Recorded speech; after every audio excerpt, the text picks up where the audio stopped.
kulan wacan oo wanaagsan saaxiibayaal halkaad naga daawanaysaan waa Boundless Media wararkan maanta idinku hayno qodobadiisa waxaa ka mid noqon doona dowladda federaalka ee Soomaaliya oo ciidamo hor leh ka dajisay Dhuusamareeb ra'iisul wasaare Roble oo u baxay safar dibadda ah iyo ujeedkiisa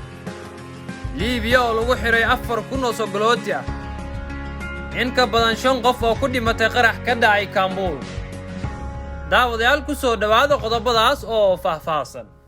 wararka naga soo gaaraya Galmudug ayaa sheegay in saakay ciidamo hor leh oo diyaarado lagu soo qaaday magaalada Muqdisho laga dajiyay garoonka diyaaradaha ee magaalada Dhuusamareeb ee caasimadda maamulkaasi ciidamada oo ka tirsan kuwa booliska gaarka ah ee Haramcad ayaa gaaray ilaa 200 oo askari sida ay inoo sheegeen ilwareedyo lagu kalsoon yahay wararka ayaa sheegay in ciidamada ay ku biiri doonaan kuwa dowladda Soomaaliya ee ku sugan deegaanada Galmudug gaar ahaan Dhuusamareeb si ay uga qayb qaataan howlgallo cusub oo ka bilaabanaya gobolka Galgaduud gaar ahaan dagaalka Ahlus Sunna Galmudug ayaa haatan guluuf dagaal ka wado caasimadda Galmudug ee Dhuusamareeb waxaana qorshaha uu yahay in ay Ahlus Sunna dib uga la wareegto Gurceel xaaladda kacsan ayaa haatan laga dareemayaa gobolka waxayna labada dhinac wadaan dhaqdhaqaaqyo iska soo horjeedo oo sababi kara inuu dib u qarxo dagaalo kale tan iyo wixii ka dambeeyay markii ay soo cusboonaatay xiisadda ka taagan Galmudug dowladda ayaa bilowday inay ciidamo ku daabusho gudaha magaalada Dhuusamareeb dib u soo rogaal celinta Ahlus Sunna ayaa waji cusub u yeeshay xaaladda Galmudug oo horay dagaalo adag kula jirtay kooxda Al-Shabaab oo wali ku xoogan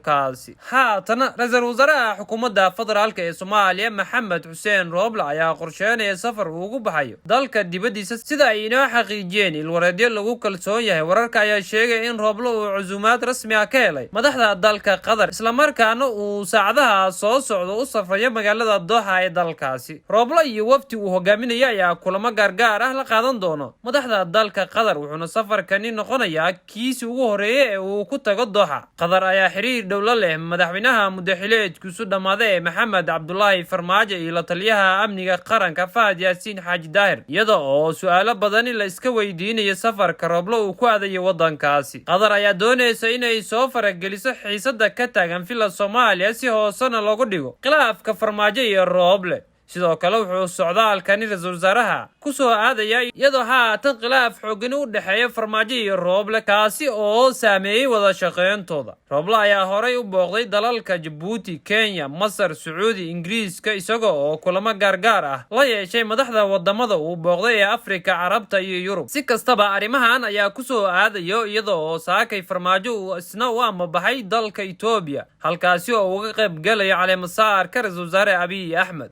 haatan ilaa 400 oo qof oo sogolooti ah ayaa lagu xiray galbeedka wadanka Liibiya kadib howlgallo amni oo la fuliyay saraakiisha ayaa sheegay in boqolaal haween iyo caruur ay ka mid yihiin dadka la qabtay howlgallada ayaa ka dhacay magaalada Gargaash waxayna tani qayb ka tahay bartilmaameedsiga shakhsiyaadka Liibiya ku galay sida sharci darrada qaramada midoobay ayaa dhankeeda sheegtay in hal qof lagu dilay howlgallada amni iyadoo ugu yaraan 15 kalena la dhaawacay haatan ugu yaraan 5 qof ayaa la xaqiijiyay inay ku dhinteen qarax ka dhacay meel u dhow masaajid ku yaala caasimadda wadanka Afghanistan ee Kaambul 4 ruux oo kale ay dhaawacyo soo gaareen sida uu sheegay afhayeenka kooxda Taliban Sabihullah al-Mujahid ma jirto cid si degdeg ah u sheegatay mas'uuliyadda qaraxaasi ka dhacay magaalada madaxda Kaambul wararka ayaa intaa ku daraya in la xiray 3 eedeysanayaal oo la xiriira weerarkaasi daawadayaal taas ayaan ku soo afmeeraya war wixii dalka iyo dafaha caalamka aan idinkaga haynay wararkeena maanta waxay soo saaray oo idin akhrinay anigoo ah Cabdinajiib Cabdullaahi Najiib Akhyaar intaan wararkeena dambe dib ugu kulmi doona waxaan idinkaga tagayaa sidaas iyo fi amaanillah